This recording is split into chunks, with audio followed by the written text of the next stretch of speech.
Show off সব থেকে বাজে একটা জিনিস, আর আমার পার্সোনালি খুবই অপছন্দ। এবং যারা শো অফ করে তাদেরকে, এই শো অফ এর মাধ্যমে ভাই আপনি লস ছাড়া আপনার কোনো বেনিফিট আপনি পাবেন না। শো অফ করলে কি হয় জানেন? যারা আপনার ভালো চায়, লাইক আপনার ফ্যামিলি, তাদের এক্সপেকটেশন বাড়বে। আর যারা আপনার খারাপ চায়, তাদের জেলাসি বাড়বে। এখানে আপনার বেনিফিট কোথায়? এখন কারো যদি এক্সপেকটেশন বাড়ে, আপনি যতই ভালো ভালো করেন না কেন, সে লাস্ট পর্যন্ত আপনার থেকে ডিসঅ্যাপয়েন্টই হবে।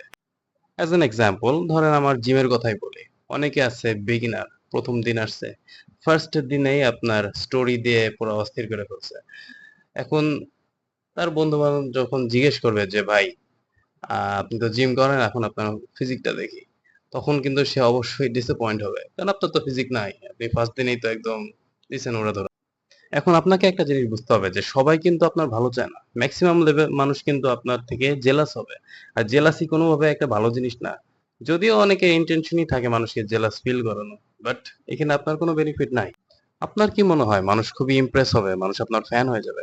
আচ্ছা, আপনাদেরকে একটা হার্শ রিয়ালিটি বলি। আপনি যখন একটা স্টোরি শেয়ার করেন, ম্যাক্সিমাম দেখবেন আপনার অপরিচিত মানুষই রিয়াক্ট দেয়, এবং কিছু কিছু মানুষ আছে আপনার পরিচিত কিন্তু রিয়াক্ট দেয় না। কারণ কেন? ম্যাক্সিমাম আপনার থেকে জেলাসি হয়। আপনি যখন একটা ভালো জিনিস শেয়ার করছেন, যে আপনি একটা জিনিস ইমপ্রুভ করতেছেন, ওই ক্ষেত্রে আপনি এই জিনিসটা বেশি দেখতে পাবেন। আমি অবশ্য কাউকে মেন করি নাই, আমার পরিচিত সবাই ভালো।